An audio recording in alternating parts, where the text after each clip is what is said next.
At just 24, he opened 2 barbershops, turning clippers into a calling. With bold vision and no permission, carved his own path. In this week's chapter, we are in existence with Christian. This isn't just about cutting hair. It's about cutting through doubts, cutting away generational limits, and stepping fully into the life you choose. How many barbershops do you have? I have 2 barbershops. 2 barbershops. And how did it all begin? Like, what was the first moment that you picked up the razors or the machine that was like that, sparkled your instinct? It was during COVID when there was no barbershops open. And then I just started cutting my big brother and my little brother. And then from there I just started liking it. So. Were you good then already, like cutting your? I feel like I was. I started off with like a pretty good. I would watch a lot of videos on YouTube. So did you have to watch the videos for you to learn how to cut? Yeah. I watched a lot of videos. I would spend like hours every night, all day basically watching YouTube. You were spending hours like all day watching. Yeah. I mean, because I liked it, so it didn't feel like a lot. So was the interest just because you liked it? Was it to permanently pursue a career in it? At the beginning, no. It was just because I liked it. Yeah. Just because you liked it. Yeah. When after you moved on from your brothers and your siblings, like what happened next? I graduated school and I didn't know what to do. Like I didn't have a plan, like either to go to college or to start working. So I decided to go to barber school. And then from there, I just went with it. Like I didn't know I was gonna be like owning 2 shops. I didn't know I was gonna be making like what I make now. So when you first started doing barbershop, what was like your parents' reaction? What was it like around your surroundings? First, they didn't want me to cut it because they didn't know like I had like the business mentality. They just thought I just wanted to be a barber, and they didn't know like what that career was. So it was a little hard. They didn't want me to do it. When I first started cutting hair, my goal was to make $1,000 every week. Every week? Every week, yeah. Okay. I was like, if I make $1,000 a week, I'll make it. Okay. So I started.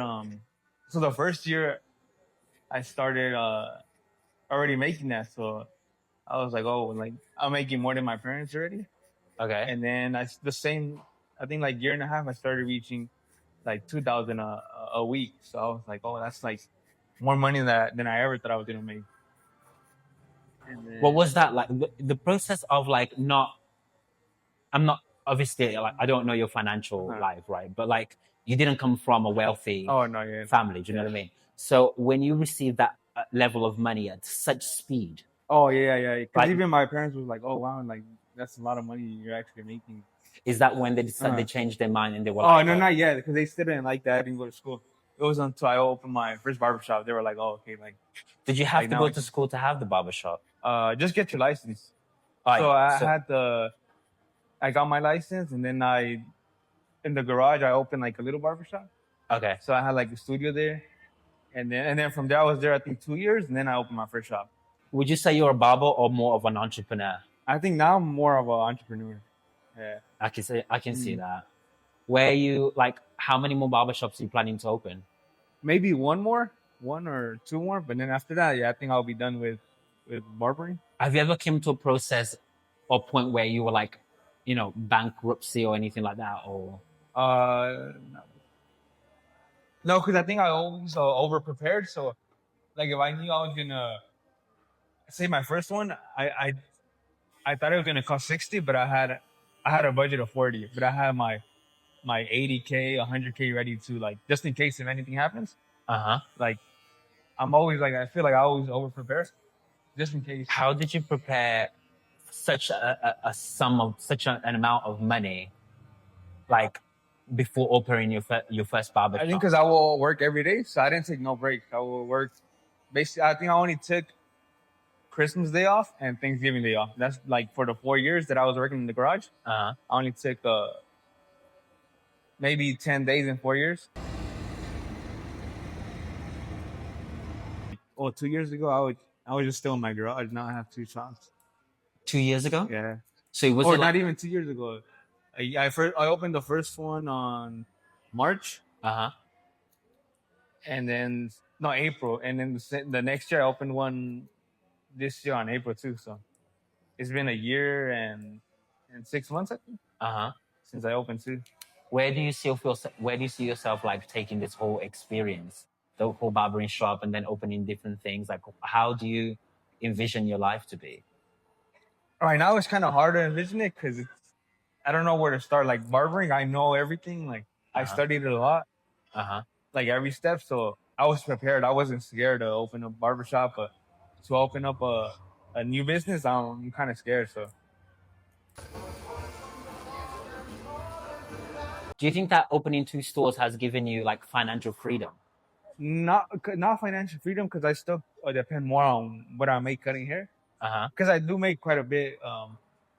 I make over 6 figures cutting hair, so my shops don't quite reach that yet. But I think with one more, I think it would.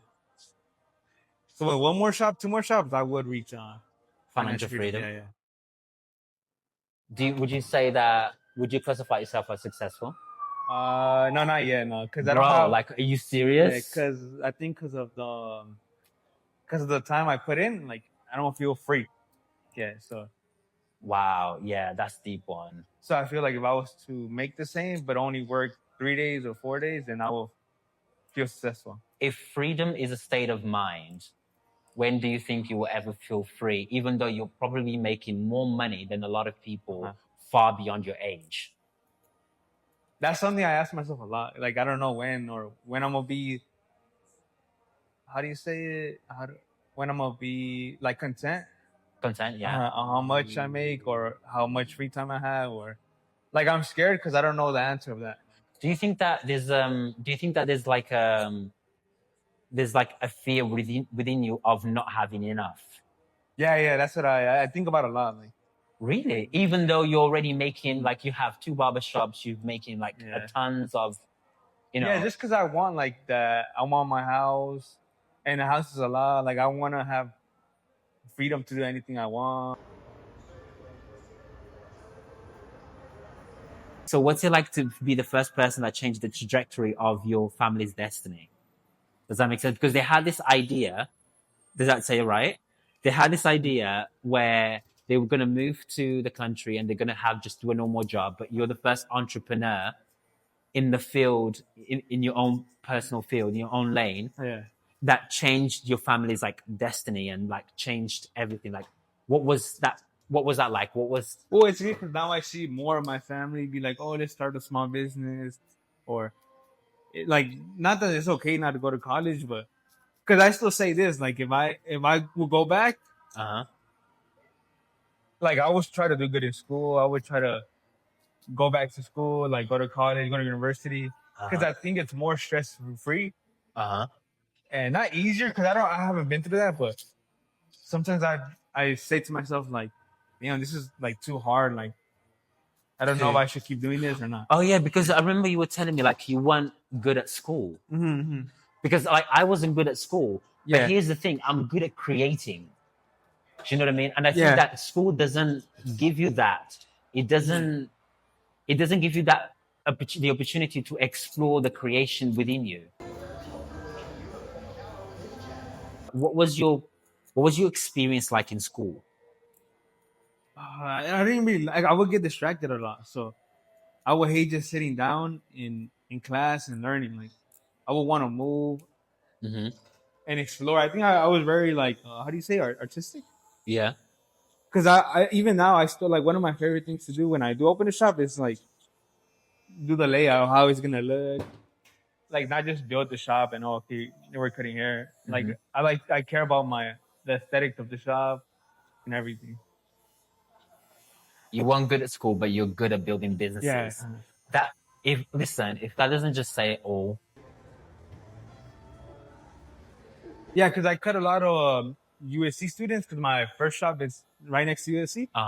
And I always ask them like, what's your what are you gonna go to school for? And a lot of them tell me like, oh, like a lot of interesting things. But I remember I asked one like, I'm going into business. And then I asked him like, what's the most like important thing you've learned? And he said that I shouldn't have gone to school to learn about business. that he shouldn't have Yeah, got. he should have just done it like use Just that done money it. to start like a little business or start his first business. Because you learn more through Yeah, experience. you learn more through experience. Yeah. Do you know what I mean? I always say to people, like, when you're learning a language, because I speak 3 languages, so when you're learning a language, it's much better to move to that specific country to learn the language than to just learn it in the school, because it's like it's not going to learn because you're not going to practice it constantly. Do you know what I mean? And this is what creating a business, or this is what being an entrepreneur is. Yeah. Like you learn through the process of creating your own business way more than sitting behind a desk at school. Yeah. But it is a little harder when you learn everything on your own because you take those big lessons hard. Like I might waste a lot of money. Yeah. Because it's not safe. Yeah, it's not safe. Yeah. But what good has ever come out from safety? Yeah. Do you know what I mean? From being safe. I think the trick here was to accumulate as much money as you could, so that if anything goes wrong, you had backup. Yes. Yeah. I think that's. Yeah, I think so. Yeah, I had to support it myself. Yeah. I think. Then from there, like, I think going little by little, like I started at the balcony, and then I went to the garage. Just like the garage, I used to open it, and then I changed it to like I put the drywall, I put the lights, like little by little, and then from there I opened my first shop, and then I opened it and I kept adding like, oh, I will add the TVs after, and then I will add another chair and then another chair. How long did you have that shop for? A year before I opened the second one. But I was, since I had money saved, I didn't need the income from that, or I wasn't expecting no profit from that for the whole 2 years, a year, however long it took. I just wanted the 2 barbers that I hired at the beginning to build their clientele. I didn't charge them like rent, I think, for 3 months, so they could like quit their job and work full time with me. Because I think one of them went to barber school, so I knew he was good. He taught me a lot. And the other one I went to high school with, so I knew he was good too. So I hired both of them, and they started with me.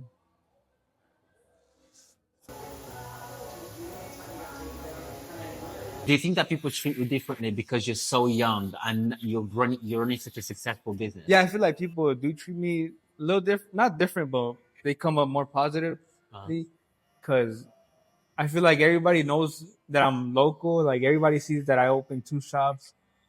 Like everywhere that we used to, like I grew up going to the skate shop, like right next to my barbershop.